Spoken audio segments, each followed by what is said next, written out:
Good evening, ladies and gentlemen, and welcome to FCS Week 4. Tonight's matchup is Detroit Imperial hosting Mitwest FC. We're here in Canton, Michigan at Futsal Sala for tonight's match. I'm Jared Kleppel along with Jake George.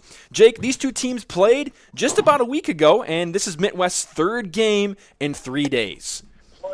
Yeah, quite a crazy mountain to climb for Mitwest this weekend. 3 for 3. We're having a Black Friday sale on Mitwest games this weekend after the holiday, but it ends here with the rivalry match. The pride of Motor City on the line, and Mitwest faced a very tough challenge in their home match, which was hosted at Lansing Arena. And now they have to come into what is typically a hostile environment in Canton Sala at Detroit Imperial's home base and find a way to come up with a result here. And just for the viewers out there, Mitwest FC, the record slightly incorrect there. They do have 4 losses now on the season. 4 very tough games. Coming from the result, they've almost all been 10-goal losses outside of one was a 9-goal loss, but all the rest have been 10 or more goals. Jake, what can Mitwest do tonight to try to, on their last leg of this 3-game in 3 days, what can they do to try to turn this ship around before they take a break until February? Interesting thing about these games has been that we've seen little glimpses of improvement on different things for Mitwest throughout this 3-day weekend. And one of them was yesterday against Midwest United. I felt like they played a lot better defense in the majority of the first half. Stayed compact, stayed disciplined, but as the game wore on, hey, again, they played twice in 24 hours. This is going to be their 3rd game in 3 days. Heavy legs are definitely impacting this team.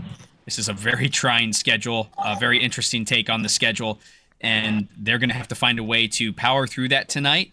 If they can keep that defense tight, then they might just stand a chance or at least make it a competitive game. But they've got to find a way to plug the holes and then make the most of the counterattack opportunities they are receiving to try and get some points on the board and have a fighting chance.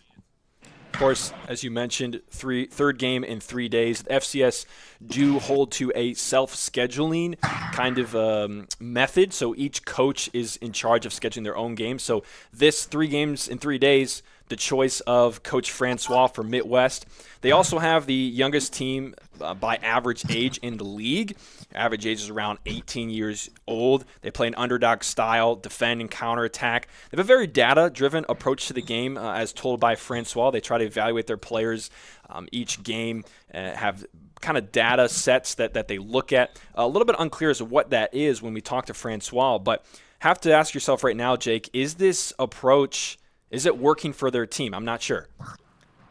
It's a good question, and without knowing the intricacies of exactly what they're dealing with, it's difficult to say. But the one thing I can say is they have added some free agents in the last week or two to their roster. They've bolstered their numbers in preparation for this 3-day weekend, but they still have a smaller roster compared to most within FCS. But they are starting to rotate some players in. We did see some interesting rotations. Now that could be travel constraints and other things going on, especially with the Thanksgiving holiday over the last few days that Gerard pointed out with us yesterday. But they are definitely actively grading their players. There's a lot of online teaching that I know is involved in this as well, with watching videos and sharing things like that with the team. So those are all things that I'm sure Francois is using to try and show relatable professional content to show these guys what they need to try and embody to take those next big steps. Mitwest FC currently 0-4, a goal differential of -51. Wow, in the last 4 games. Really, we've seen the game kind of being too fast for them currently. A couple of players to keep in mind. No Ibrahim Diomande today. He was one of the players that had the biggest impact against the game against Lansing City a couple of nights ago. He wasn't there last night either against Midwest United. Josh Hahn, one of their more talented players, a young player. He actually played 5th attacker quite a bit in the Lansing City game. That's one thing I'm curious, Jake. Is Midwest going to fly the keeper? Are they going to bring in that 5th attacker and try to bolster that offensive attack tonight? It feels like they got to do something. And Josh is someone who definitely likes to find a way to get up front when it makes sense. And he's taken some free kicks and some set pieces, or at least been involved in them whenever he gets a chance. I'd like to see a little more. I mean, at this point, you got to do something. Do you throw everything at the wall, but and try everything that you got in your arsenal, or do you hang on to that fifth attacker till later? Because there's really two ways to look at that. You're either going to open the floodgates with open net goals, or you're going to apply that pressure you need to keep these guys on their heels. And we know that this Detroit Imperial side loves to play high press, loves to play very dynamic and push forward quickly. So does that fifth attacker create that little extra bit of traffic up front, especially on a smaller court than we've seen these teams play on before? Canton Sala coming in a little bit smaller than the other courts in FCS. That's going to have a big impact on how this game plays as well. And of course, can't forget about goalkeeper Josh Pashima on the Mitwest side.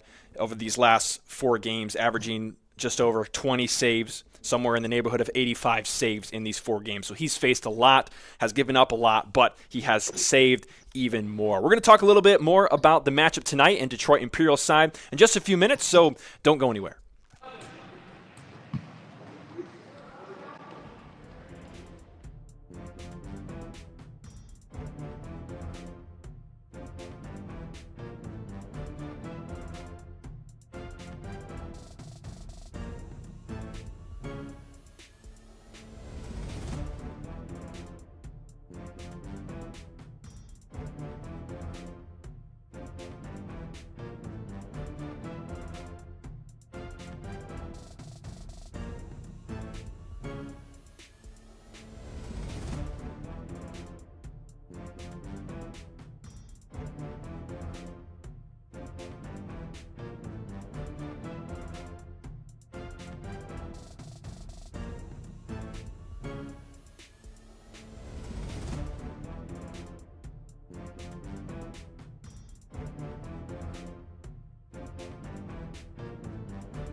the Futsal Champions Series.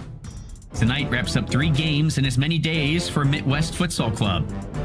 Competition for the young roster of players has been at an all-time high this weekend, and there's no rest tonight as they wrap up the first half of their season against defending champions, Detroit Imperial. Meanwhile, Imperial returns to action after the away leg of this rivalry, winning 10-1 last week. They'll be expecting to get a big win and secure the bragging rights of this Motor City rivalry as the home team at Canton Sala. Will the host's smaller court benefit a tired Midwest side in their final challenge of the weekend? Or will mistakes be amplified in an always hostile environment for away teams? We'll find out as Detroit Imperial hosts Midwest Futsal Club now.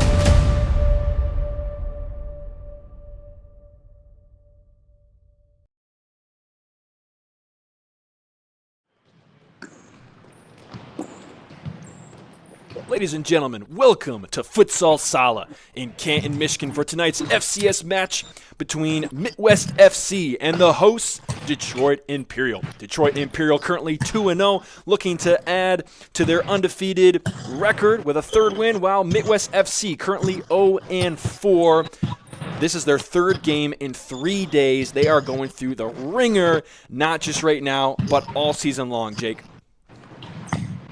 Yeah, it's been a tough one for those guys, Jared. They've really had a tough schedule, and a lot of it culminated to this very weekend. So we find ourselves really watching them take on the last really big challenge of the first half of the season, defending champs in the waiting. These guys, Detroit Imperial, known for their kind of bad boy attitude, playing really physical, playing really high press in your face. They really embody that Detroit mentality, especially in the sports. You think of, the Pistons of the old days and those bad boys, and you think of current Lions and how they embody themselves in play. Detroit Imperial is no different. They really embody the city. They're going to be looking to take the pride with them to the city, as well as they get bragging rights against Mitwest if they win tonight for the rest of the season. This is the second meeting between these two teams here tonight. I'm Jared Klepp along with Jake George. Jake, a little bit of interesting insight for those that may not know. Detroit Imperial actually was, as a club, was birthed out of Mitwest just a couple years ago. That's true. These guys are very familiar with each other. This core group of players from Imperial were formed out of Mitwest. Those that are maybe a little more intimately familiar and local to Lansing may be familiar with Mitwest having a hell of a run in a couple of series where they were runners-up in a couple different instances, and they actually really brought the heat and took on some really big challenges like Lansing, like some other teams in the Midwest area that were coming to town to participate in these series. Since the split, definitely some rebuilding that needs to be done for Midwest. That's not something that happens overnight. We're watching it in action now, but in the meantime, Detroit Imperial off to the races, a successful championship win last year within the series. Now they're in a standard regular season, and FCS's first time really doing that. And we're seeing that they have no problem so far with their experience from other leagues they participate in as well. So this is a very, very seasoned team, very, very familiar with the competition. They're going to be tough to beat tonight. High expectations all around on the Detroit Imperial side. We actually got to speak with Coach Pierce Brannigan. He said the players want to go undefeated. That's a quote. Want to go undefeated. They have high expectations defending their FCS title. And also, Jake, Detroit Imperial plays a 4-0 in futsal. That's something, a formation that requires a lot of trust. And for those out there that aren't familiar with the different options for your lineup in futsal, tell us a little about this 4-0 that Detroit plays. The 4-0 is very challenging for players to learn, and like you said, there's a lot of trust involved with that, but Imperial is one of 2 teams that utilizes it within FCS, which is kind of unique, and actually seen Pierce Brannigan, the coach of Detroit Imperial, go through kind of a mock training session with me present with some other coaches within FCS, and how he teaches his players that strategy when it's appropriate to use.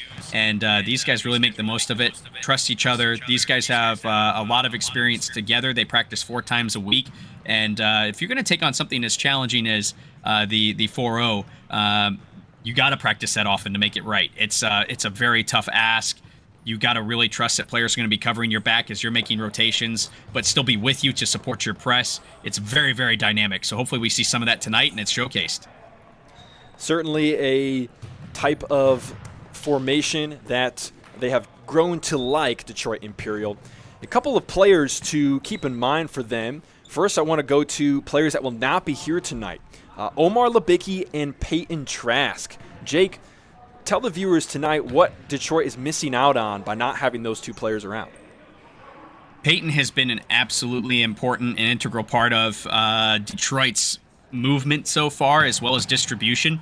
He's kind of been an unsung hero. There's a lot of personalities on this team, and it's hard to stand out when there's a lot of personalities on a team, but that is another unique thing about Detroit Imperial, is everyone really does in their own unique way. And Peyton has done that. He's just done a lot of the selfless work in setting up other players. He's had a couple stats of his own, but it's not been about him in the way that he plays. Omar, very important to the offense of this team. Omar Labicki has been really integral. His strength, his physical strength, his agility. He's very smart up top. So these guys are all, Peyton and Omar both are really important to the offensive flow of this team. That being said, this is a really deep squad over here at Detroit Imperial. And although they're not in the lineup tonight, I think that you'll see some new names kind of crop up on our lips tonight as we talk about them. And you'll see that they slide right in really nicely with the rest of this team. Of course, can't talk about Detroit Imperial without mentioning number 10, Davide DePoce. He actually had, I think he might have had 4 goals in their last matchup just a week ago. Davide, when you think Detroit Imperial, you think Davide DePoce. He's really, really important to this team. He's the guy that you think of that's in the mix, and he is the one that really brings this personality of this team really all together as their leader on and off the court in a lot of ways. Him and Pierce are great leaders for this team, and they kind of balance each other out. You know, Pierce, although he doesn't show it on the outside, looks very calm and collected. He doesn't quite show his passion on his sleeve, but Davide very animated, and when you're playing with Davide on the court, that can be infectious. It really rallies the troops. So not only is he putting up stats on the stat sheet itself, but he also is really important to the way that this team looks, feels, thinks, and how they stay in games. As the teams get ready for the opening kickoff, which will happen in just a few minutes here, let's take a look at the starting lineups for each team, brought to you by Outline Marketing. Let's see who we have starting for both teams. In goal for Mitwest FC, we have goalkeeper Josh Postuma. We're also going to see Louis Mendoza starting, along with Alvaro Garcia, Steven Santiago, and Zach Landry. A player in Zach Landry, we haven't seen him in the last couple of games, but he has been effective for Mitwest in the first couple that he was in. Now on the Imperial side, in goal, it's Michael Forbes again. They still are nursing an injury to their other goalkeeper, I believe. Of course, we have Davide DePoce out there. Costa Wells, another key player on the Detroit Imperial side that I believe we didn't see in game number 1, but we did see against Mitwest. And then rounding out that lineup, Abdullah Esale and Nikan Katbai as well for Imperial. And that's how we're going to start tonight. Any players on that starting lineup, either side, Jake, that stick out to you that we haven't talked about yet?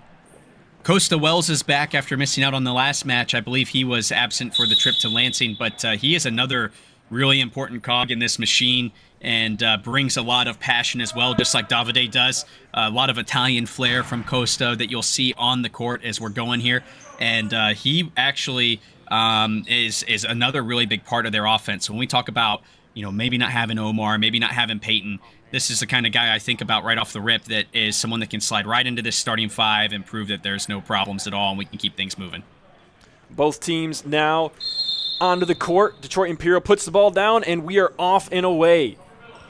Half number 1 has begun for tonight's match. Imperial with the ball to begin in their own defending half, facing some high pressure from Mitwest to begin. It's going to go to Forbes right away. A bad play off the gate forces an early save from Forbes.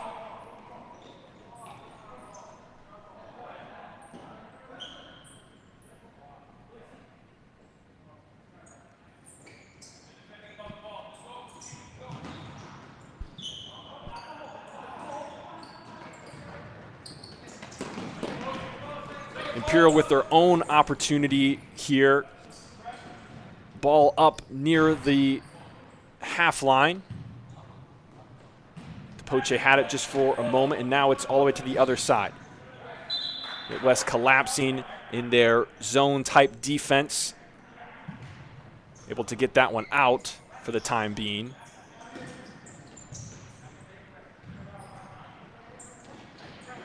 Now here comes Imperial again. A shot. It's going to be blocked out of bounds. Imperial don't come away with that one. They continue their attack going all the way to the other side.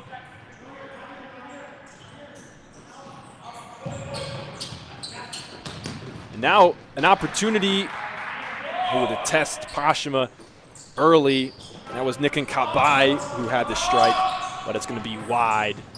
He gets it back. Another potential opportunity here. No. A little flick and a shot from Davide DePoche.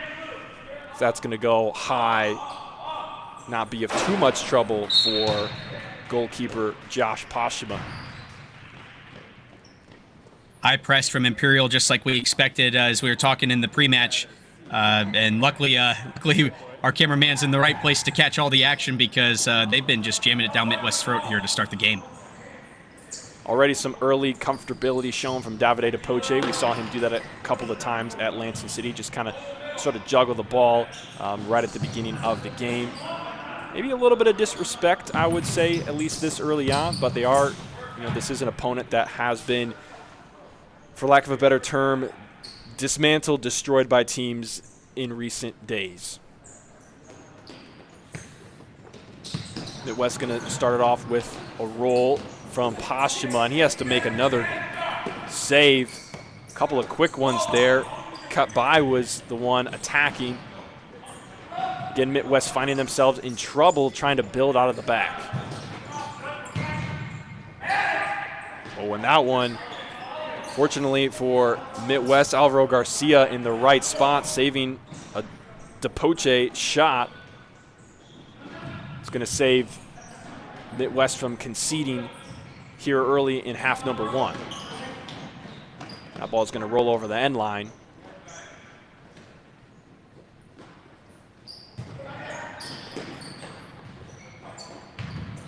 Michael Forbes coming up as a fifth attacker.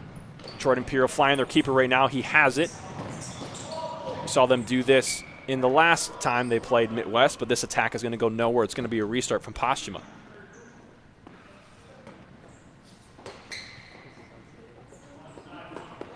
And look right away where everyone's starting for Imperial, right at the top of the arc, circling like vultures, ready to take on that shot, forcing Pashima to do a lot of what he did against Mitwest and go over the top. Imperial seems happy with that, forcing a turnover on their own half instead of right in front of the goal, but they still get the ball regardless.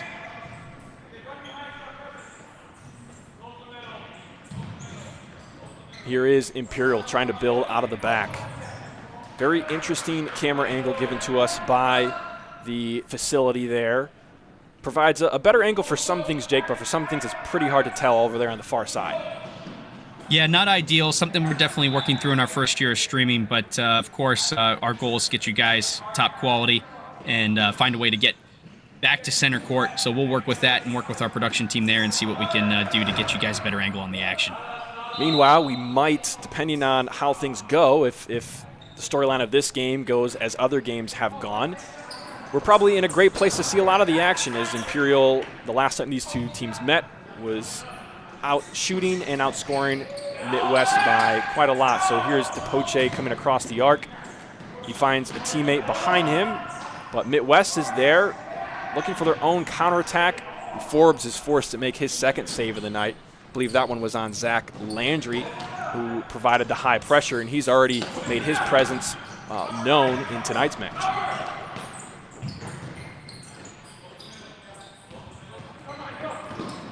Imperial again looking comfortable. A nice save from Pashima there. Off his left shoulder on the shot from Nikan Katbai.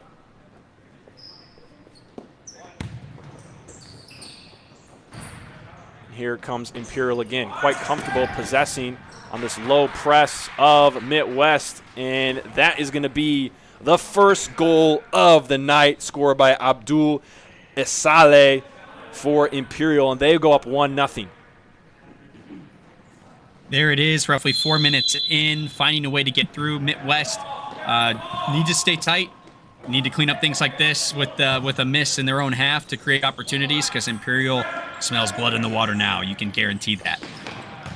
Imperial certainly the type of team to never take the pressure off, particularly in situations like this. I think you put it right, smelling the blood in the water as DePoche gives up one there. A nice play coming from Zach Landry.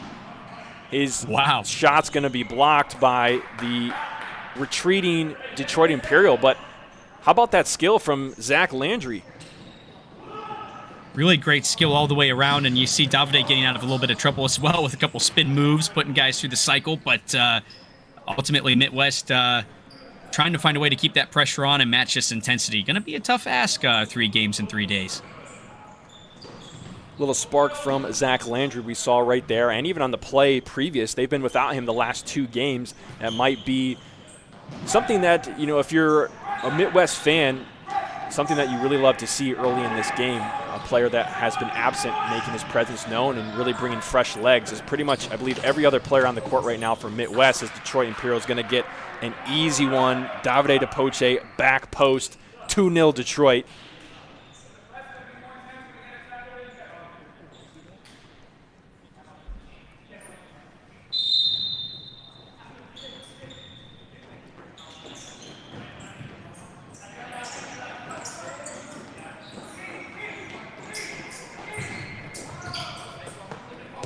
Here's Pashima again, needing to make another save.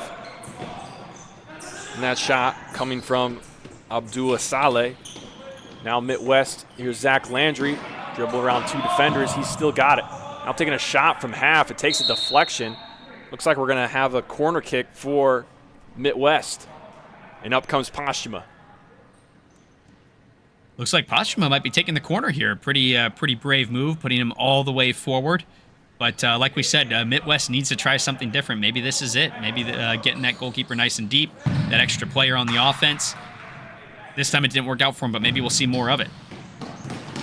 And looks like Detroit Imperial catches them sleeping. Davide DePoche, I believe, did he drop that to him? Or did Forbes kick that himself? Forbes very smartly on the restart dropping that, and it looks like we're going into an early timeout because of it. Forbes quickly distributing. You know, that's the nice thing about futsal is it's a game that moves fast, and Pashima got caught kind of trotting back in the second half there, and before he realized what was going on, a little too late, but very intelligent for Michael Forbes to have the foresight for that down the court and take advantage. It's 3-0 at the first timeout. This one called by Mitwest. 1 timeout each half allowed for each team. We're going to take this time to just let you know that today's match is brought to you by Ally Marketing, your friend in marketing. If you're looking to take the next step in growing your business,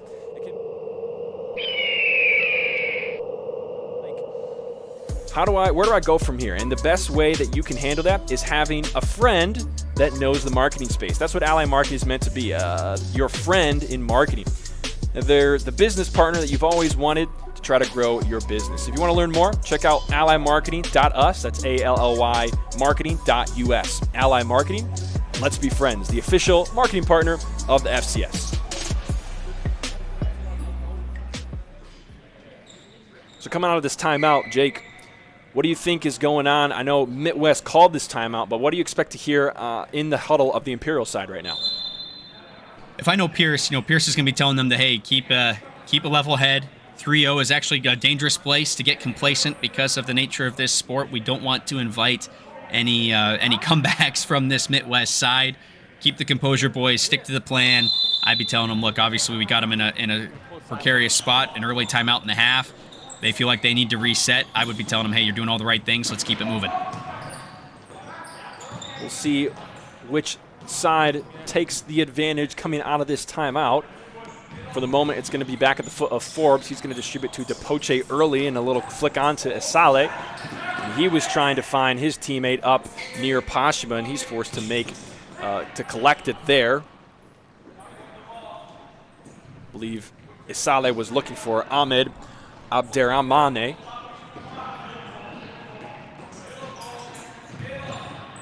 Now Imperial on the attack. ball to the corner. It's Depoche. He's looking inside. He faces a double. That one's going to be hit out of bounds by Alvaro Garcia. Oh, no, excuse me. It looks like it's going to be off of Imperial, so Garcia will take the kick, but it's quickly given away, and a kick save forced by Depoche on Postuma. So it's going to be Imperial corner. The ref takes a little chat in the corner there with Ahmed. That one coming across the face of goal, wisely booted away by Postuma. And Imperial now with possession again. They're under a pressure from Mitwest. They've escaped for the time being. Depoche with it now on this near side. Pretty good high press here from Mitwest. I'm liking what I'm seeing. They're actually committing to the press as well, which is super important. This must have been part of what... Oh, and a beautiful shot there for Mendoza. That was Louis Mendoza forcing the third save of the night out of Michael Forbes. Big change from Francois for his side out of the timeout to see a high press, but like I've said for a couple different teams so far this season, a high press up the court is one thing, but doing it and actually getting a foot in and the player feeling that pressure, not just standing up there, is the difference maker, and that happened for Mitwest there and created an opportunity. Good for them. Now Imperial on their own attack. Currently in the attacking half, Depoche with a double. Ball stays in somehow. And they maintain possession. Here's Isale. Finds Depoche. Depoche trying to go down the line. He is stoned cold by Zach Landry. And Imperial will have a kick in. It's a short one. A little too casual from Imperial. It's picked up by Mendoza. Mitwest trying to find some kind of counterattack. Little chipping from Mendoza, looking for Landry, not there. But now Forbes is up, and he's going to take his own shot. Force another save out of Postuma. How about that? Goalkeeper on goalkeeper. Yeah, we don't get to see it too often, but we see Michael Forbes get a little glimmer of goal, and he's going to again here, it looks like, possibly, as he stays up in a fifth attacker. But it results in an own goal. That one, I think that one came off. Oh, yes, it is going to be coming off of Zach Landry, forced by Abdul Saleh as it got past the right boot of Postuma. But unfortunately, Landry trying to play on the defense, and unfortunately helps the other side. It's going to go down as an own goal. 4-0 Detroit with 12:19 left. Futsal can be such a cruel mistress sometimes, can it? You know, you're trying to get back, you're trying to get in a position to block that shot, but because you're facing goal and tracking back, that also means the ball deflecting off your feet is going to go in the worst possible direction. Unfortunately for Zach there, he just couldn't get his body turned in time for a safe deflection, and results in a ball trickling into the back of the net there for Detroit Imperial. Ball bouncing around here in the attacking half of Mitwest. Depoche finds himself on it, takes a touch to the left, finds some space, forces a save out of Postuma. That's Depoche's sixth shot of the night. Now Mitwest trying to build out of the back again. They have it for the moment, facing a double. Depoche gets it, forces another save out of Postuma. He's on the ground. He gets some help from his teammate. That was Cole Canau, who blocked the shot from Ahmed Abderrahmane. And this opportunity from Imperial is squandered into the hands of Postuma. A toss-up, and it goes out of bounds.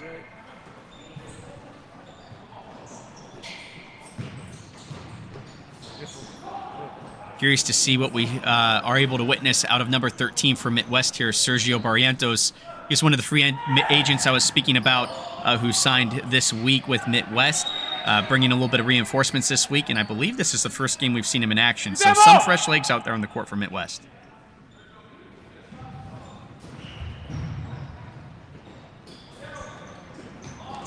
Postuma now has it.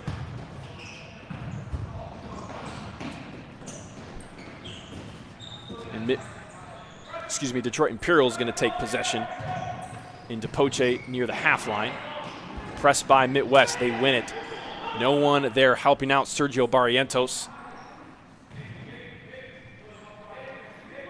Newcomer for Mitwest as of late. Mitwest staying in that high pressure on Detroit Imperial. See what they can do here. They're still in their defending half. Nice movement there from Mendoza. I think we are seeing some better cohesiveness and movement from this Mitwest defense here early on, as DePoche has another chance blocked by the defense, and he's just juggling it right now. Zach Landry chasing that one down, going to win a corner for Mitwest. How about those touches from DePoche here in the attacking half? Kept that attack alive for a minute, which was nice and exciting for us to enjoy a little foot skill. But at the end of the day, the double finds its way out. Mitwest creating opportunities. Shot there from Steven Santiago is going to go wide. Not troubling for Forbes there. He's going to lay it down for DePoche, who finds Asale. Back to DePoche, up to Abderrahman. And he loses it, and it's going to be a Mitwest kick near half on the far side.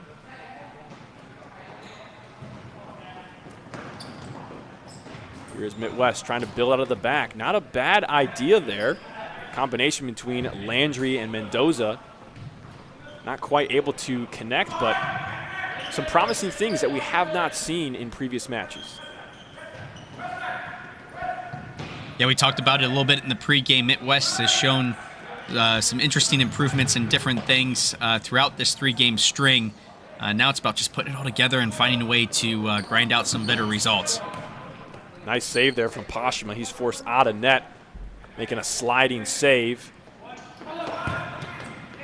Imperial's going to bring up Michael Forbes on this corner attack. They still have it. And a shot. Is that going to find the back of the net? No, I believe it went just wide. Pashima's going to play short to Landry, into Mendoza. His touch is lost. Imperial now with possession. Quickly, 2, almost 3 defenders around DePoche there. Mitwest FC committing to this high press. In spite of this being the 3rd game in 3 days, their high press is looking like it has energy, Jake. Yeah, so far so good. Looking like they're really putting on some pressure and keeping that pressure high. But what we really need now is to see some results from it on the other side. Michael Forbes, one of the best goalkeepers in this league. It's going to be a difficult ask. But things are looking up so far for Mitwest other than the scoreline. Imperial with the advantage 4-0. Just over 9 minutes to go in half number 1.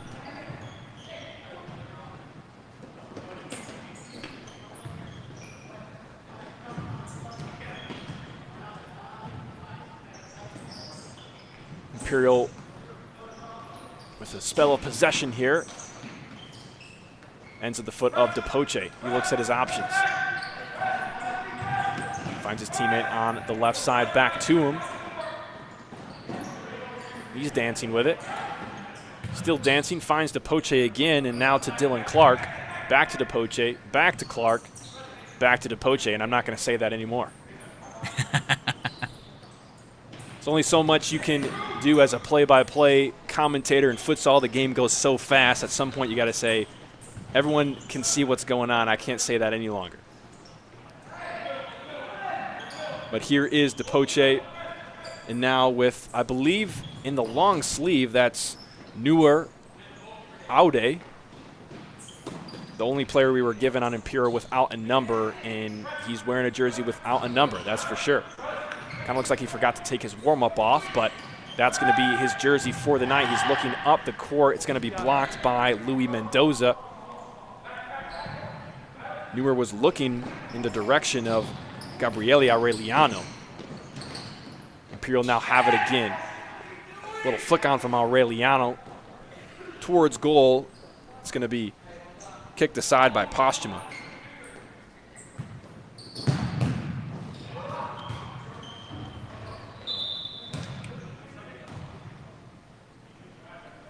This one finds its way all the way out of bounds up near the half line. Imperial again with some possession. They break the first line of Mitwest. Mitwest recovers. Now here's Aude. to Depoche. Depoche with a flick to the right. He has some space. A shot is going to take a deflection and find its way into the back of the net. We have an early hat trick already. Davide Depoche gives Detroit Imperial goal number 5. Yeah, another one for Detroit Imperial. You had to feel like it was coming. A lot of great opportunities here in the last couple minutes for Imperial that just have been on either side of the bones of the goal here. But Davide finding the back of the net, and he's no stranger to it. I expect more. A lot of time left in this thing. 3 goals on 8 shots for Davide Depoche. He has a great percentage of goal scoring per shot right now. Imperial again with possession, in control, as they have been most of this game. Seems like they're starting to figure out this pressure of Mitwest and kind of passing around them, forcing the Mitwest players to just sort of run around in a circle.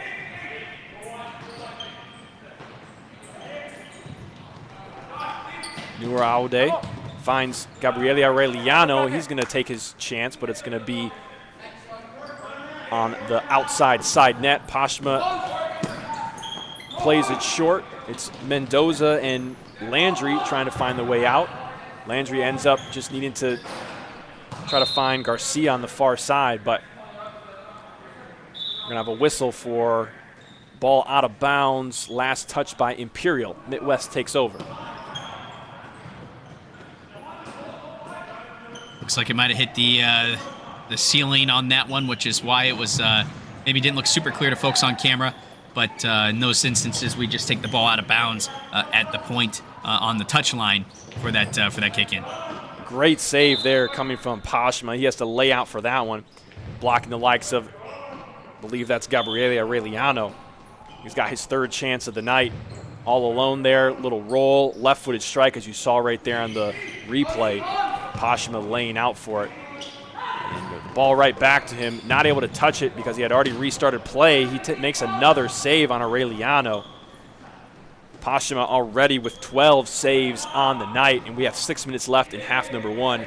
He's on track to have more saves than his last couple of games. He's been averaging somewhere around 22, 25 saves a game in these first 4, today being number 5, and he's got 12 already. Mitwest forced backwards. Now chip into the middle, goes nowhere. Dylan Clark for Imperial's going to kick this one in. Finds Aureliano, trying to play with Clark in the corner, but it's going to be kicked out by Steven Santiago. Now here come Imperial. Good pressure there. Alvaro Garcia won it for a moment but lost it, and now Imperial has it again. And here comes Forbes. He's up out of net. Ooh, wasted chance there from Dylan Clark. He had the angle on Pashma, and they come right back. And it looks like official is pointing to the corner. It's going to be a Detroit Imperial corner kick. And yeah, here's Pashma Dylan Clark. Unable to handle that ball as a second touch back to the keeper, and unfortunately can't handle this shot either. Holy cow. That one came in a screamer from about 4 or 5 meters. Oh, no, that's a little longer than that. That's probably 10 meters outside the arc almost. I believe that one was coming from, I couldn't see the number. Was that Gabriele Aureliano? Was that number 9? There with the white shorts? It looks like it's Aureliano. He's been really knocking on the door the last few minutes here, really involved in the attack on both sides of the court. I noticed him quite a bit on the far camera side, if we can call it that from here, and they really have been finding him in these corners, and this time he had a little more room to work, and sure enough, found a way to get it in the back of the net.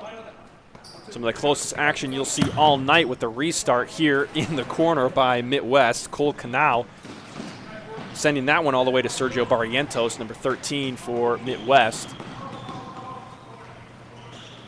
Imperial quickly with it. This one going to Dylan Clark. It's just out of his reach. Aureliano was trying to work with him on this near side, but it's going to be a Mitwest kick.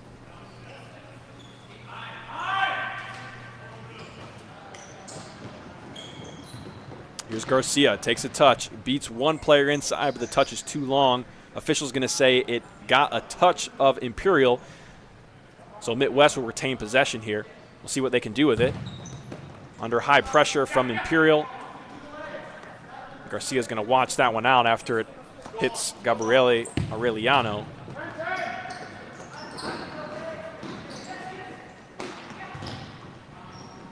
Little sequence there. Pashma having to make a couple of saves on that one.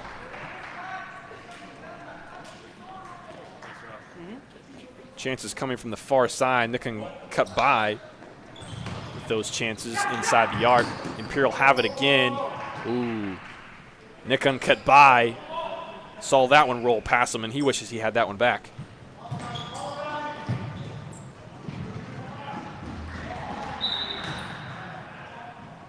Looks like another one off the ceiling there.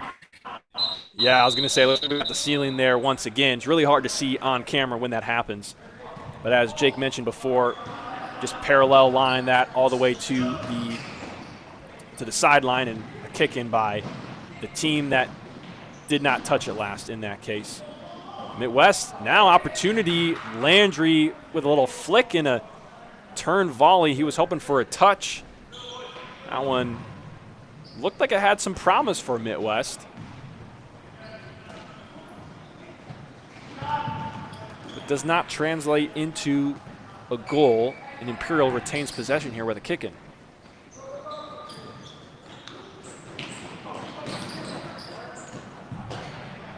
Dylan Clark threatening there. Now it's back to Aureliano. Michael Forbes, goalkeeper, is up. He takes a shot. That one's going to go high and wide and not bother Pashma.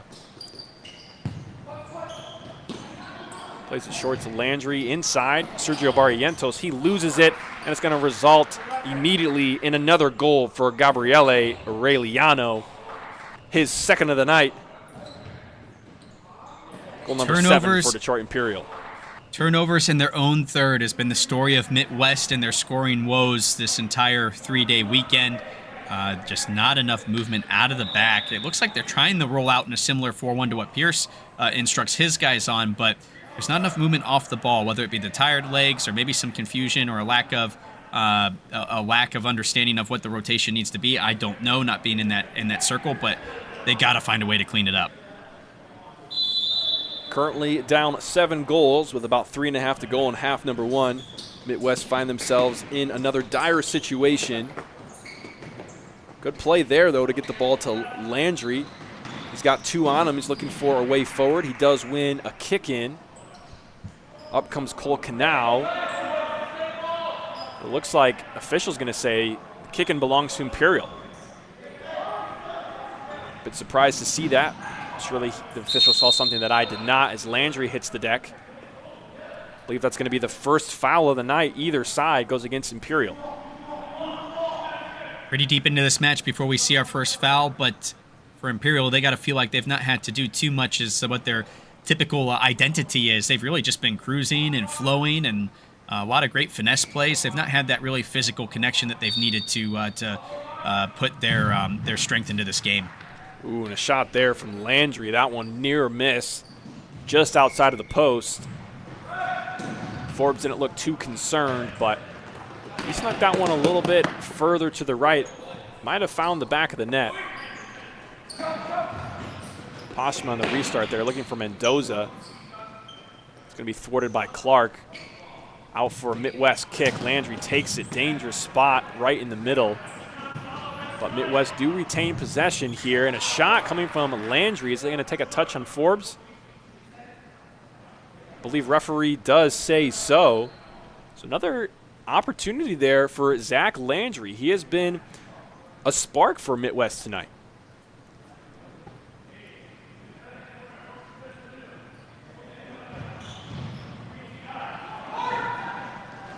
That corner kick not going anywhere but into the hands of Forbes. Mitwest applying high pressure. See if they can get one here in the last 2 minutes and 40 seconds. Or will their high pressure turn into an easy chance for Imperial? Imperial trying to break it. Mitwest doing well so far. They still have possession, Imperial. But the double from Mitwest, coming from Canal and Garcia, is enough to get the ball out of bounds. Both teams reset. Imperial with the kick-in.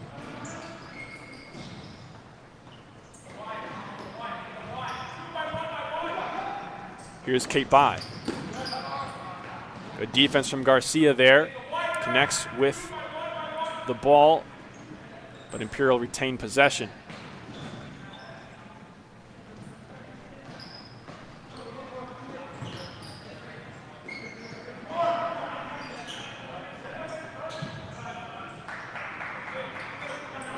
Here's John Hollowell looking for a little toe poke. That one didn't quite go the way he expected. Certainly that classic curl of the toe poke dipping down, but just not on frame. Mitwest again trying to play out of the back. Something that's really hard to do, and we've seen them give the ball away a lot. But, you know, Jake, you do have to give some credit. That's in the game of futsal, it can be a very, I want to use the word scary, but it doesn't quite translate. As Mendoza has a chance here, Forbes forced to make a save, maybe the best chance of the night for Mitwest. Quickly goes the other way, and oops, that one's going to turn into a goal for Detroit Imperial. Looks like it's coming from number 9. Michael Forbes is such an asset to this Imperial side, not only in between the pipes with his saves, but a few times now where he's seen something he really likes and he's distributing the ball or carrying the ball quickly to initiate some of these counterattacks, and it's paying off. 8-0 in favor of Detroit Imperial.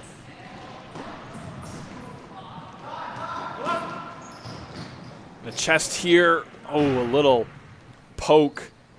It's going to go wide. I'm just realizing after that goal, Jake, I think we have 2 number 9s on the court for Imperial. We have Aureliano and then the one who just scored in white shorts. I'm not sure who that is, but I believe we have 2 9s out there. So Aureliano has 1, and our other mystery number 9 has 2. Here's DePoche. Back to Forbes. That's his one touch on the defending side. Coming in high and back to the half line. Imperial under pressure. Mitwest win it. Here's Landry. Can he find a way to go? He finds Santiago. Santiago looking for Sam Almutawa. First we've seen him of the night. That one's going to go all the way back over. It's going to be the sideline for a kick-in by Detroit. Just a reminder for all the viewers out there, the time clock that we have here on the screen may not exactly match up with the time clock there. Looks like we can see in the corner about 44 seconds left in this half. Mendoza here with a shot. It's going to be right to the hands of Forbes, though. So just keep in mind that when this clock hits 0, the clock in the arena may not match up quite with it. Looks like it's going to be a little bit more time on there. This kicking from Mitwest is going to come to Landry. He tries to do a little chip down the line. And this shot from Imperial goes over. DePoche calling for it, wondering why his teammate didn't find him on the far post. He was wide open again, just like a play previous in the half. Certainly feeling like that's an easy tap-in compared to forcing it through the Mitwest defense there. But, it's that point in the game and that point in the scoreline where everybody wants to get down the stat sheet and, ripping shots. Imperial able to win it here with just seconds to go in half number 1. Here's Zach Landry. Beats 1, beats 2. He's got a third one to beat. Couldn't do it. 2 seconds left. Mitwest kicking. What will they do with it? Up comes Postuma, goalkeeper, in the orange there for these last couple of seconds. Quick discussion with the official. Ball comes in. That's going to amount to nothing. Positive or negative on either side, and that's going to be how we end half number 1. Detroit Imperial on top of Mitwest, 8-0. 3 goals coming from Davide DePoche, and he was probably sitting out for a lot of that half, Jake. Yeah, we've seen a lot of players on Showcase for Imperial. They've done a great job rotating everyone through, getting them involved, and Imperial has been the full ticket tonight. They've really shown us everything they're all about, with the exception of maybe some of the physical play we're used to seeing from them. But, no disrespect to anyone involved, but when the goals are coming this easy, why bother with that and get yourself in unnecessary foul trouble? Mitwest also showing some signs of life. Lots of saves again from Pashima and some nice play from Zach Landry. We'll talk more about that and other reflections from half number 1, as well as look ahead to half number 2 in just a few minutes, so don't go anywhere.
Ladies and gentlemen, welcome back to Futsal Sala here in Canton, Michigan. We're coming to you live from our studio in Lansing, bringing you today's FCS action between Detroit Imperial. They're hosting Mitwest. Mitwest has their third game in 3 days, currently down 8-0. I'm Jared Kluppel along with Jake George. Jake, what do we need to see from Mitwest here to turn this half around? So just need to tighten up that defense a little bit, and they need to move the ball a little bit faster. They also need to move off the ball a little bit faster for me. Again, we've talked about it all weekend long. This is a crazy schedule. I'm sure legs are heavy. But at the end of the day, super important here that these guys pass and move, because Imperial is feeling absolutely fresh and feeling really good about where they stand on things. They're clearly vibing through this game, and they're going to continue to punish Mitwest if they don't clean these couple things up. Mitwest starting with Barrientos, Garcia, Mendoza, Landry. Of course, Pashim and goal. That's how they're going to start as we get the camera moved over to the half line. Bear with us just a moment as play continues. Kicks off for half number 2. Detroit Imperial. See DePoche out there. We see Forbes out there. Dylan Clark out there. Ahmed Abderrahman. And we're going to see an early goal assisted by Abderrahman from Dylan Clark. We're barely 10 seconds into half number 2, and we already see goal number 9 for Imperial. Yeah, this is just like we've kind of mentioned, is Imperial will punish you. They don't need an invitation to do so, and right off the rip, not ready to go, and Mitwest pays for it. Alvaro Garcia trying to find something for the Mitwest side there. He is thwarted. Instead, Imperial will take their own possession. DePoche dribbles it right out of bounds. Mendoza to kick it in for Mitwest. Little chip to Landry. Thought about the volley. Instead, he looks inside to Garcia. That one tapped away. DePoche taking it down the sideline, effectively beats the Mitwest players. Landry keeps it in, but then it does go out for a Mitwest kick. A little chip from Mendoza. The chip going for Mendoza coming from Barrientos. It's over his head, out for a restart in the hands of Forbes.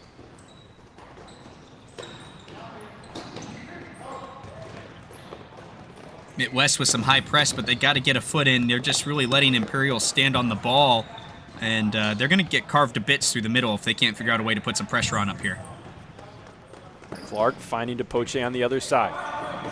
Now a ball back to him. There's a double from Mitwest coming. He's able to get it out for the time being. DePoche collects. Inside, it's left by Abderrahman. Miscommunication between him and Aureliano. It's going to be a Mitwest kick. Garcia to take it. Finds Luis Mendoza.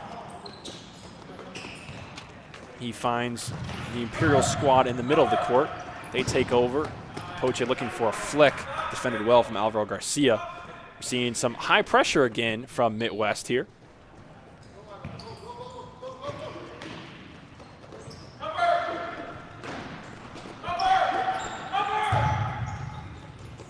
This time, the high pressure turning into possession. Sergio Barrientos with Mendoza. They go back and forth, and again, something developing there, but not able to complete. Imperial taking over. Here's DePoche going down the sideline. He's got 2 defenders on him. Mendoza gets the ball from him. It goes back to Pashima. Mitwest is able to retain possession. One thing we got to give credit to Mitwest on is they've really found a way to a way that works to shut down DePoche. It hasn't worked every single time, but you notice that they're driving him to the outside defensively and then applying a double. So they're really double teaming him in the corner, not giving him an option out. When they've successfully done that, they've killed plays consistently, but when they haven't, that's where Davide's creativity and vision has really punished them.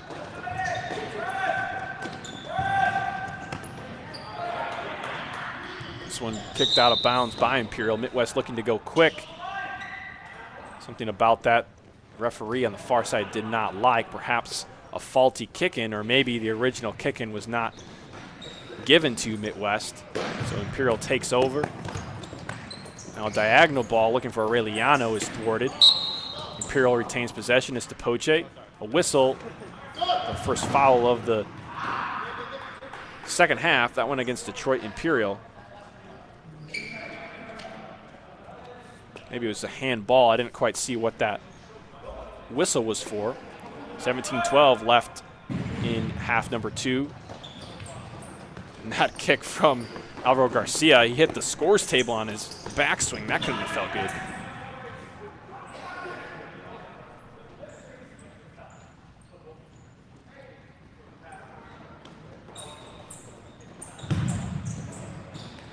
Uh-oh, this one given away to Dylan Clark. He takes a shot. Poshmar's going to have his first save of the half. This one rolls out of bounds. Imperial will kick it in. They make a couple substitutions.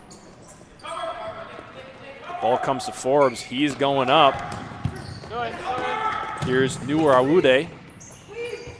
Ball still at his feet, looking for a back heel. Clark somehow ends up with it. A turn, a left-footed strike. It's going to be kick save coming from Postuma. This one going out of bounds for a Mitwest kick.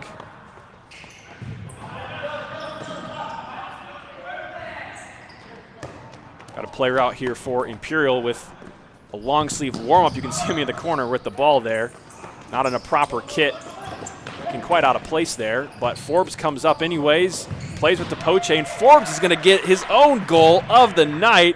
How about that one on the assist from Depoche? It's like we said, when Depoche is open and has space, he's so lethal, and he has a nice little putback to his keeper to the top of the arc. Similar to what Mitwest was doing. Okay, we've got Josh out of position. He's been so hard to go through in these games, regardless of what the scoreline says, and they found a way to work around him. Easy goal for the goalkeeper, Michael Forbes. Michael Forbes, no stranger to flying up and joining the attack. We've seen him do so many times. My commentator partner in the previous game when these two teams met is Depoche with a little juggle and flick over Postuma, looking for another goal. Is going to go over the goal.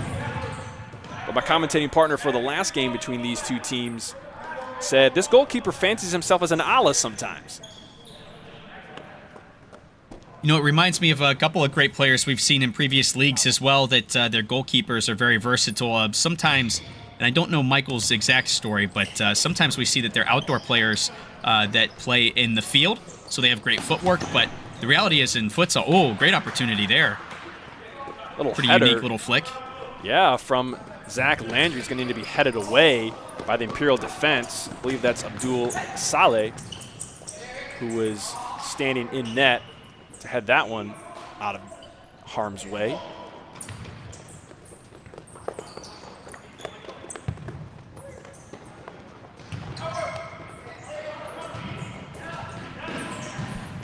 Imperial with another chance. Depoche trying to go near post, turned aside for a corner. That one's going to go all the way across the face of goal and out for a Mitwest kick. Just about 15 minutes left in half number 2. And Imperial, Postuma faces another close range shot. Don't love to face those as a keeper from Depoche. Louis Mendoza trying to do a half volley on that one. The ball quickly comes the other way, and it's out of reach of Depoche, and play will calm down just for the time being. Again, Mitwest getting into trouble, bringing the ball across their goal line, Jake. Yeah, and one thing I would encourage Mitwest is to keep the pressure on. Look, this is the last leg of the race to get you through this this very grueling weekend. If you've got anything left in the tank, now's the time to give it. And I'm noticing that Imperial playing a little, well, there's a goal right there.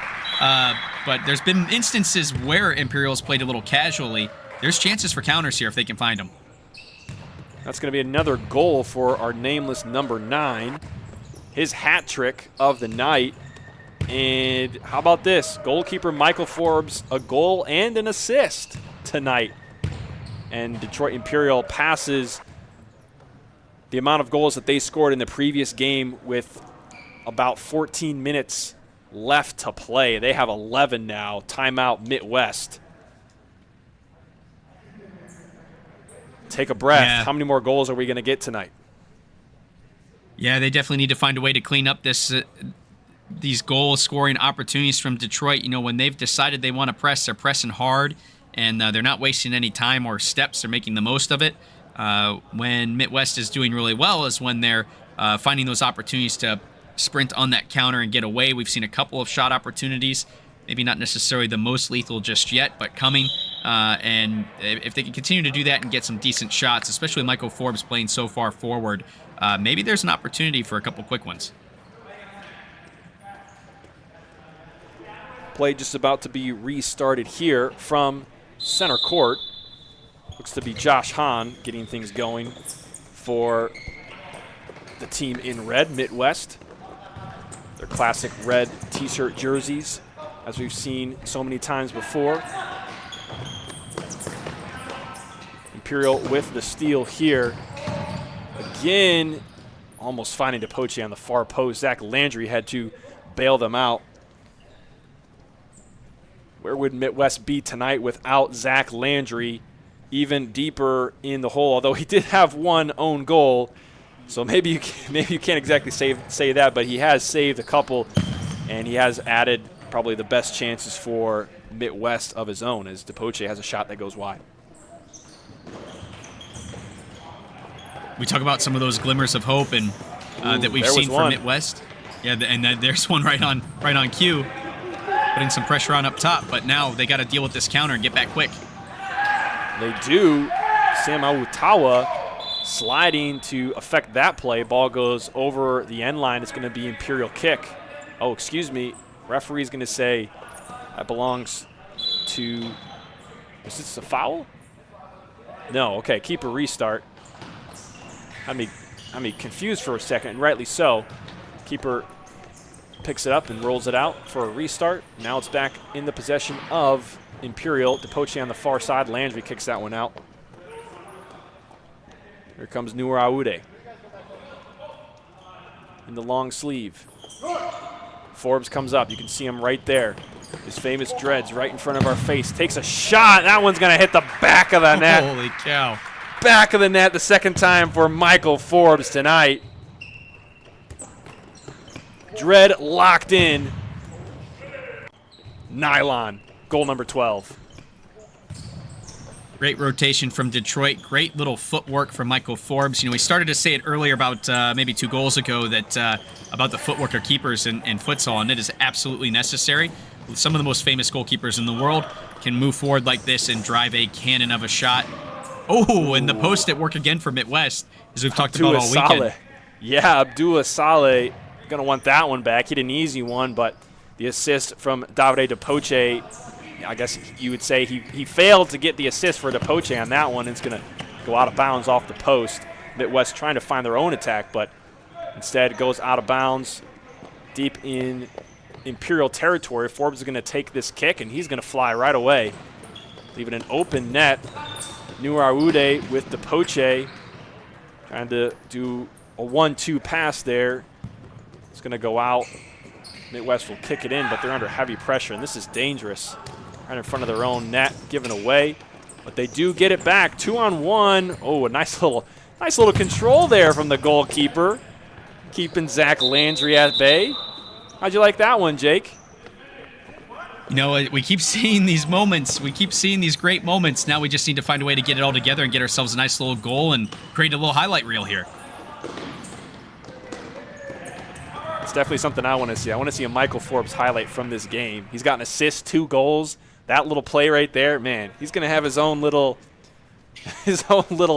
highlight reel after this game. And it's not even going to be spotlight here. Yeah, and it's not even going to be from his 6 saves in the night. It's going to be all offense. Another opportunity here, right on cue. Yeah, finds it at his foot again. That one too powerful. Noor Aude right under his foot. Mitwest again trying to build out of the back. Credit to him for continuing to try that. Giving up as many goals as they have. Probably just saying, hey, we're just going to go all out. We're going to try to to make this happen, building out of the back, because it's a really hard thing to build up the courage to do that, because you know, in futsal it's so easy to give a ball away. As you can see, Mitwest with a quick goal there. That one coming from Nikon Katebai. The assist coming from Nur Aude. He gets his first assist of the night. Katebai with his first goal. Imperial adds to their lead. I believe that's goal number 13. Lucky number 13 for Detroit, and they are just cruising through this game. Not a lot that they have to worry about so far. Mitwest still trying to find a way to kind of piece this all together, and I continue to look at the schedule and kind of scratch my head. I mean, this is a very tough slate of teams to play anytime in a row, but to truly do it in a row, days in a row, is no easy feat. The international experience at Lansing City. Oh, and here is this our almost our first goal for Mitwest. Forbes comes up with that. Didn't expect to see that. I thought it was going to be out of bounds. All of a sudden, he comes up holding the ball high above his head like it's the World Cup trophy. Another great moment for his player spotlight after this game. But again, then from that right into runners-up, Migos that are now Midwest United from last season, and then into defending champs. I mean, the challenge, the mountain, gets taller and taller every time you take the hike. I don't know how these players, I give them credit. This is very mentally challenging, very physically challenging. The Midwest guys keeping their heads up, playing to the end of every whistle. You got to give them some credit. That last shot coming from Nikon Katebai. Midwest try to build out of their own half. Again, facing pressure. Depoche is going to steal that one. We're going to have an easy dribble in. He's just going to roll it over the line and stop it. Goal number 14 for Detroit Imperial. Just won't stop. These guys have got to find a way to tighten up on the defense, move the ball a little bit faster. They're just a little too static. And Detroit Imperial finding a way to make things happen. That last goal scored by Nikon Katebai on the Imperial side. They do have possession again.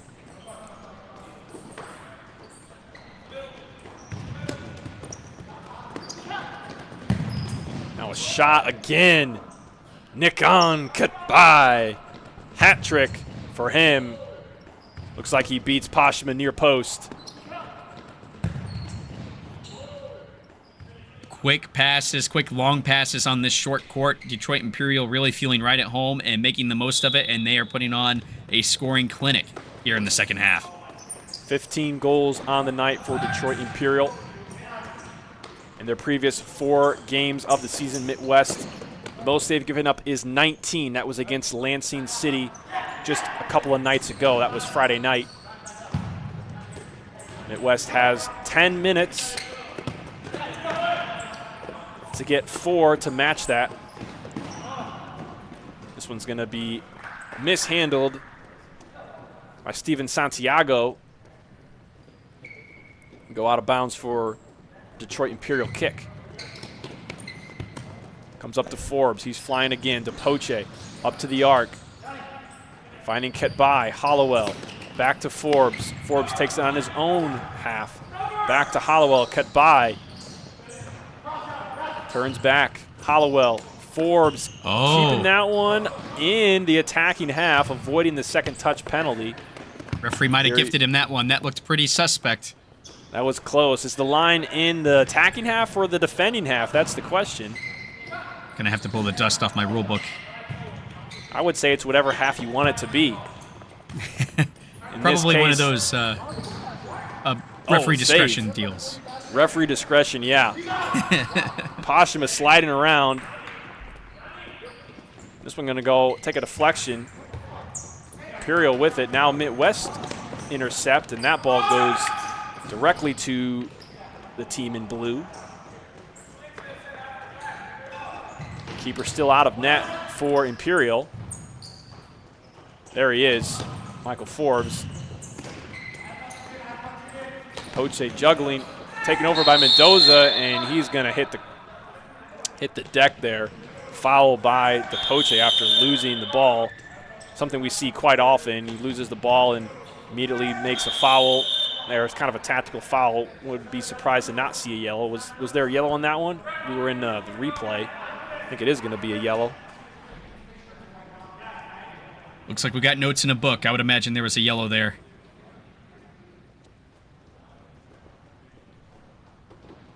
Is this a chance for Mitwest to get on the board? Yeah, maybe. They did score 1 goal against Imperial the last time. Standing over is Cole Canal.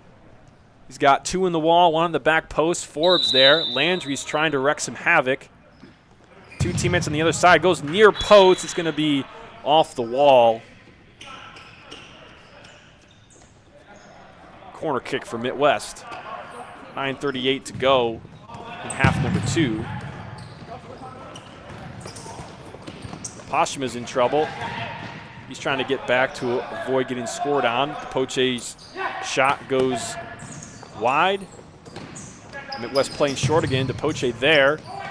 Players coming back. Shot. Owen Doherty with his first shot of the night, forcing another save from Poshuma. Going to earn Imperial a corner, and another save from Poshuma. Michael Forbes with another shot on goal.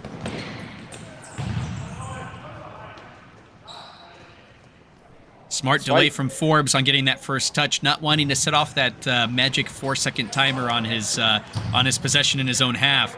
So really intelligent play there to shield the ball for as long as possible and then make the most of it with a nice little passing sequence. Imperial now on the attack. A slide coming from Mendoza. Is there going to be a whistle? Looks like not. John Hollowell looking for one. Davide Poche also very upset.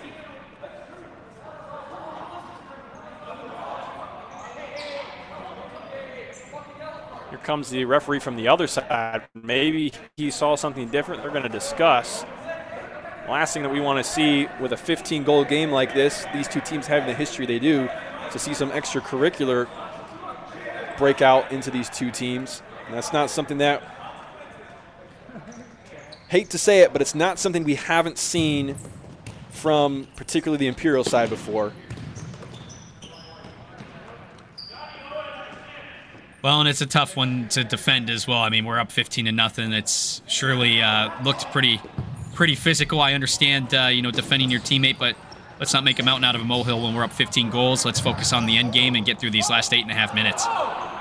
Luis Mendoza trying his luck with Forbes out of net. His chance is going to go wide, and it's going to be a keeper restart.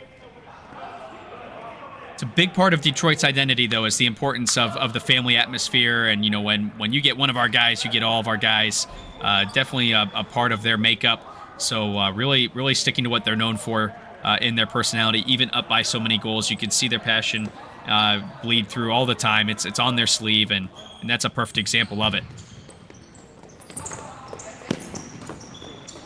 Mitwest able to take possession. Alvaro Garcia, chance. Oh, Landry just missing that far post. Best chance of the night for Mitwest. Forbes was in the keeper split there. He might have had the kick save had it actually been on frame. A nice combination from Garcia and Landry, creating the chance for Mitwest. 8 minutes to go here in half number 2. Yeah, Jared, I'd say that's the best sign of life of the 3 games so far this weekend, in my opinion. Certainly did prove to be a challenge for Forbes, though he didn't make the save. He laid out in the keeper splits for it, as we see so many times in futsal. Poshuma making that kick save. He scoops that one up as well, the ball coming across the face of goal.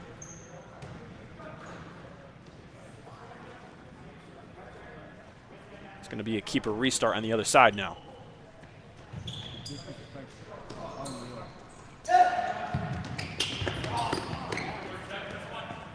Raeliano looking up the court. It's going to be blocked.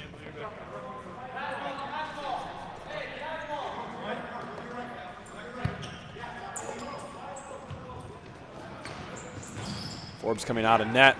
Uh-oh, Mitwest, can they get a goal here? No, Sam Amutawa with the toe poke. It's going to go wide.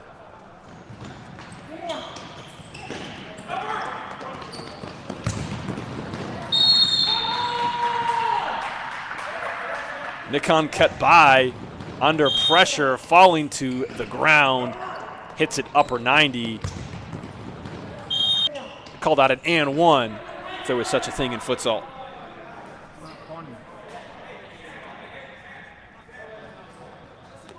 most of those kinds of opportunities.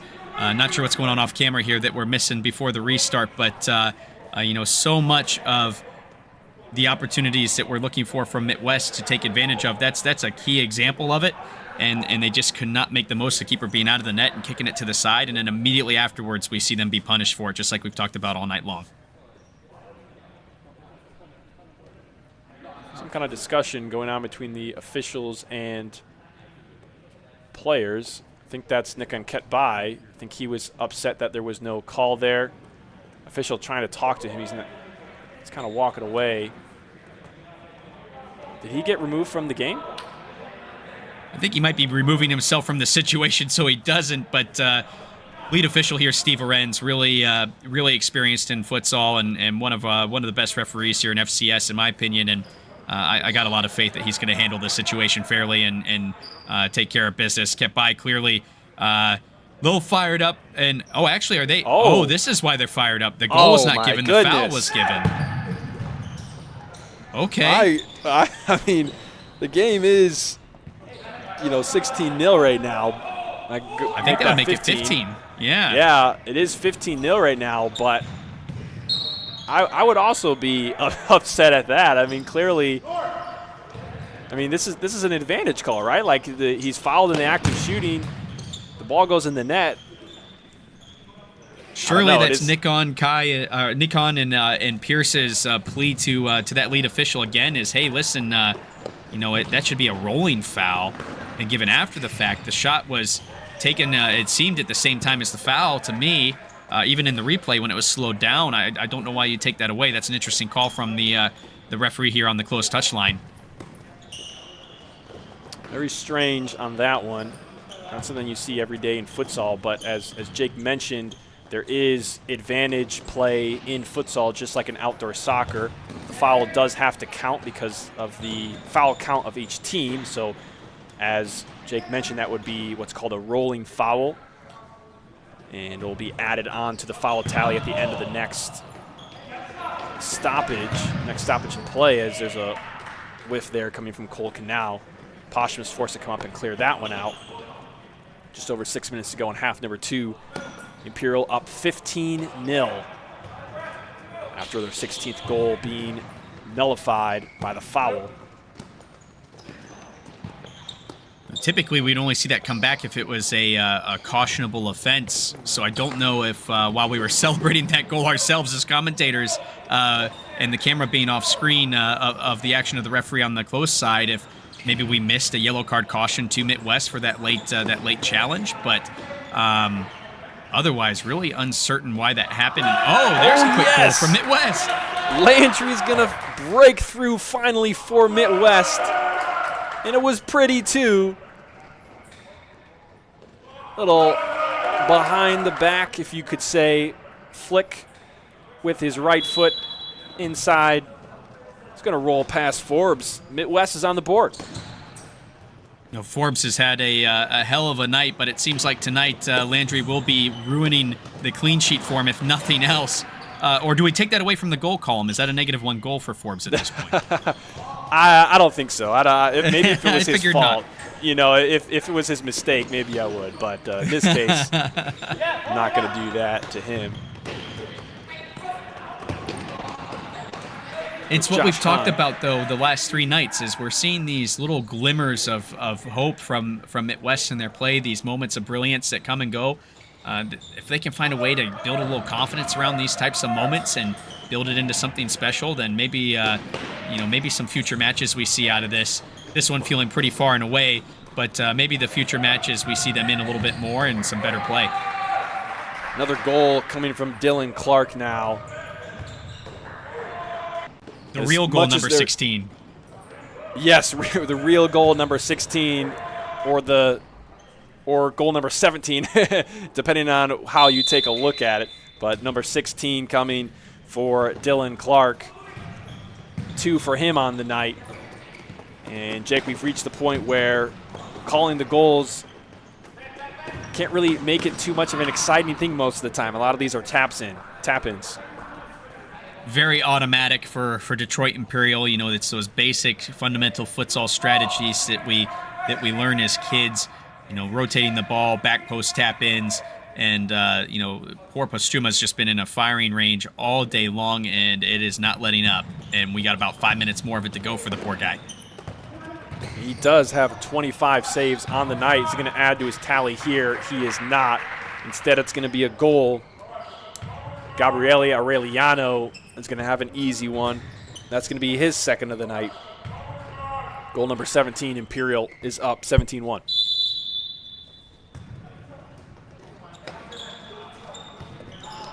Just want to quickly mention as well, for those of you that might be watching, maybe you're a fan of futsal discovering just for the first time.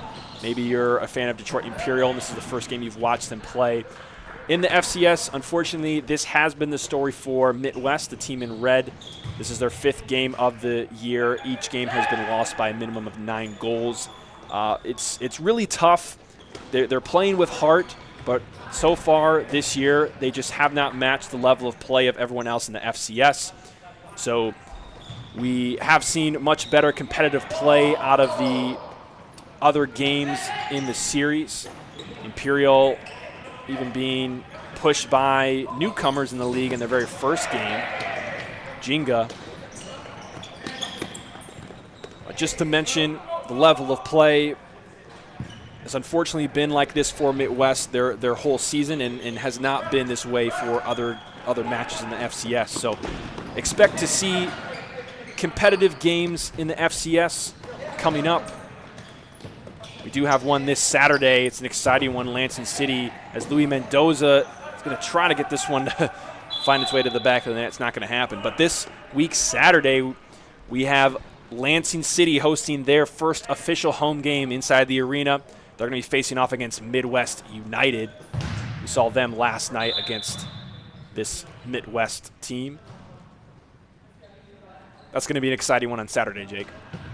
Yeah, an interesting second leg, so to speak, between Chinka and Lansing in a quick turn of a few weeks. But Lansing had traveled all the way to Cincinnati in an attempt to their first travel of the season.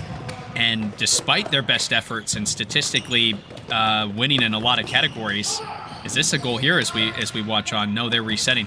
But even with the massive shots advantage for Lansing, they walked out of the flock in Cincinnati with a loss. But this is going to be a much different story as Jinka now makes the drive, and they're going to be in a very tough, very, very tough arena here against Lansing City, and a very tough squad. They'll be looking to vindicate those statistics here on Saturday.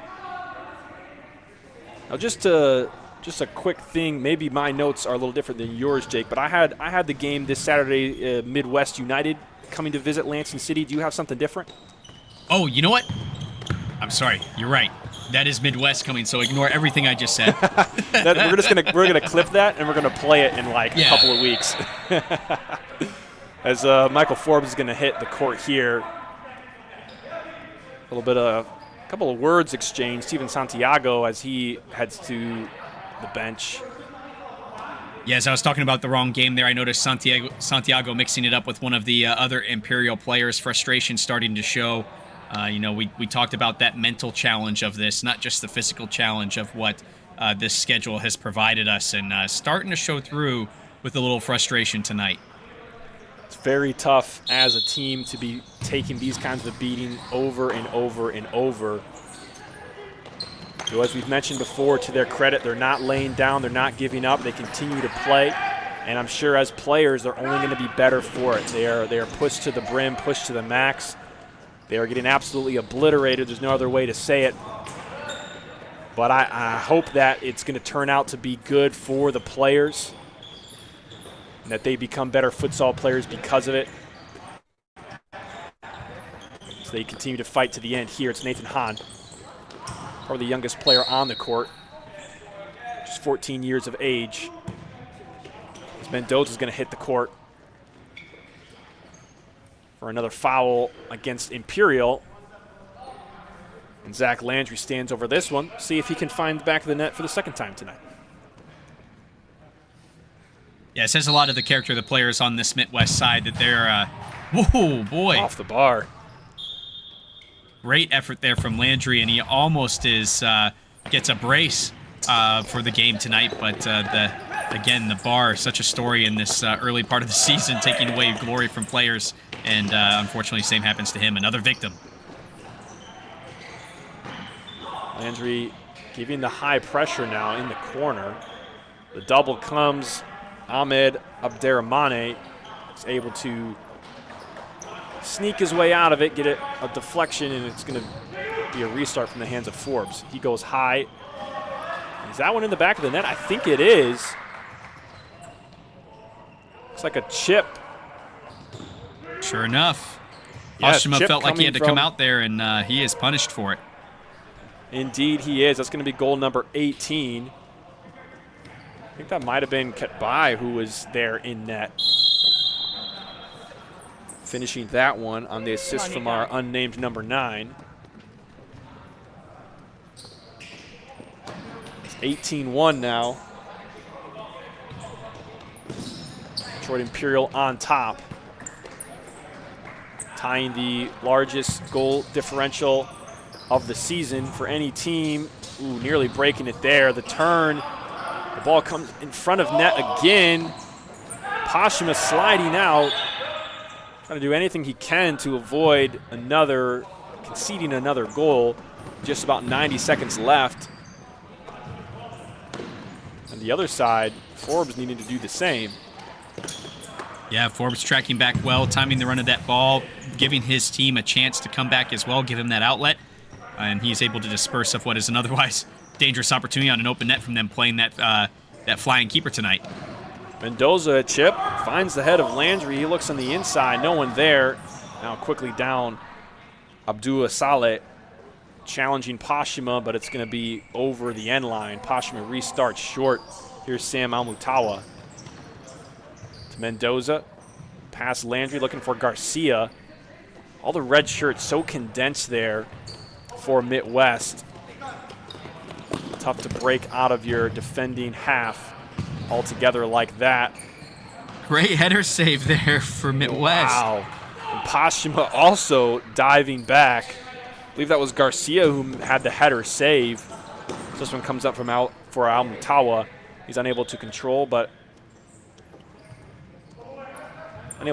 and it goes out for a Detroit Imperial kick. That was a spectacular sequence there. This one goes over the bar for Nick and Katebai. And it was said in the comments in the chat, too, about Mitwest, and we were just talking about it. It highlights it perfectly, is the perseverance of this team. I mean, down by 17, still goal line clearances, still trying to find a way to make it happen and power through what has been a very difficult challenge here. Oshima, too, looking to do everything he can. I mean, he's throwing every bit of his body at every Detroit Imperial player that comes near his arc. And you got to imagine, I mean, of all the players that have been, you know, just what the Mitwest players have been facing, perhaps the most impacted is goalkeeper Pashima, who just continues to be challenged over and over and over, forced to make. Tonight it's 27 saves right now, even with 18 going in net. So he's facing just a barrage of shots. So you just got to really hope that somehow on the Mitwest side that this is going to make their players better. But the skill level is just the gap is just so large, and it's been clear with the games they've played. They've played not all the teams in the series yet. They still haven't played Grand Rapids Olay, but they are clearly not at the same level as these other teams. Well, and even through this 5-game stretch, they've really not ticked anyone off except for their rivals on the checklist for rematches as well. So the question is that a good thing? Can they review their own tape and figure out a way to correct things specific to teams they've played and come back swinging in the second half of the season? Or, is it going to be, well, it looks like we're coming to the end of the game here for tonight, but is it going to be more of the same, unfortunately, for them moving forward if they can't figure this out in the long break? And that is going to be whistle for the game. Detroit Imperial takes this one 18-1 as the players and coaches knock fists with the referees out in the center court and then shake hands with each other. Another rough one for Mitwest. Another W in the column for Detroit Imperial. They're 3-0. However, 2 of their games have come as big wins over this Mitwest side. So really Imperial not been challenged outside of that first opener against Jinga. Jake, what is your take on that? Yeah, it's this is a team that has high aspirations for a repeat, and they want to do it in the most high-flying way possible. Talking to Pierce several times over the course of this season so far, that's something that's a bit of chatter and a bit of a motivational feed for these guys as they're doing their training. Now, they haven't had the game time for that training to really showcase what they're capable of quite just yet, but there's still a lot of tough opponents ahead of them. We talk about Imperial being defending champs. It's a unique season in a lot of ways for FCS. One of those is that we have Ole Futsal Club involved this year, and they are defending champs in their own right, coming over from NFPL. So, we still have 2 games there up against a very tough, equally champion side, and these guys are very familiar with each other. They've got that Midwest rematch, which was runner-up to them last season. They got 2 matches there as well. So then also they have to travel to Jinga. So they have to deal with that very challenging travel down to Cincinnati, which is daunting for everyone else coming out of Michigan compared to what they're used to on the weekend. So they've got an uphill battle ahead, but if anyone can handle it, this Imperial side is just so strong. I would imagine that they are going to be up for the task and make for some really exciting futsal. Detroit Imperial not playing Ole Futsal Club until February the 1st, I believe, is the first time those 2 teams are going to meet, unless I'm seeing something wrong. Nope, that is the first time. They're going to play on the 1st here at Futsal Sala. So they're not going to see the champions from the NFPL until then. But Mitwest, we talked about it before, they're on quite a long hiatus here. They're not going to be coming back. Let's see, I think it's February 22nd. So we've got almost 3 months until their next game. Yeah, and we've talked about it a couple times in the last 2 days, the fact that is that a good thing or a bad thing? That's a long time to go without high action in Octane, but it's also a lot of time to get back into the lab and figure out a way to work this thing and rework it and hopefully get some better results. So curious to see how Francois handles this break and how his team looks coming out of it on February 22nd against a rematch with Lansing City in the arena. Yeah, that's going to be a tough way to come back. Lansing City, true home game there in the arena. One of the toughest environments to play in all the FCS as we check out some highlights from today's game. But yeah, very interesting. Mitwest, they're not going to play again until the February 22nd. And then they're going to have another fury of games. They play 28th, March 2nd, March 7th, March 8th. So they're kind of really skipping the whole middle of the season and playing all their games at the front, all their games in the back end. You got to wonder what their team's going to look like at that point. But upcoming this week, we have 1 game for week number 5. It's going to be this coming Saturday, December 7th. Lansing City is going to host Midwest United at 7 p.m. at the Lansing City Arena. Jake, I'm really excited for this one. Tell everyone why you're excited. Yeah, so not to look over it and talk about another game, but this is a very exciting match between 2 very, very talented sides. Both teams now coming off a win against Mitwest, now face each other. Real big challenge. Jeremy, in an interview, Jeremy Kleppal for Lansing City came out in an interview posted on their Facebook page and said, hey, this is the game we're really looking ahead to.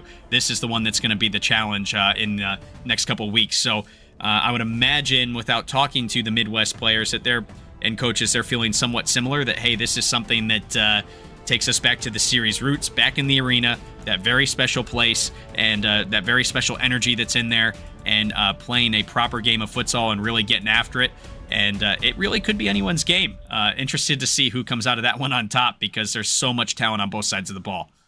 And if you're trying to decide if you want to tune into that one or not, let's just show you just a small little clip of something to get you excited. This is a goal from Luciano Cernuda coming off a flick from Jeremy Kleppel. Look at this turnaround strike to the top shelf. I was courtside for this one as we get another angle. A little chip turnaround first-time strike. Of course, it is the 5th attacking keeper in net. So Pashima maybe could make that save with his length. But Jake, talk about maybe goal of the year already. Amazing athleticism. The amount of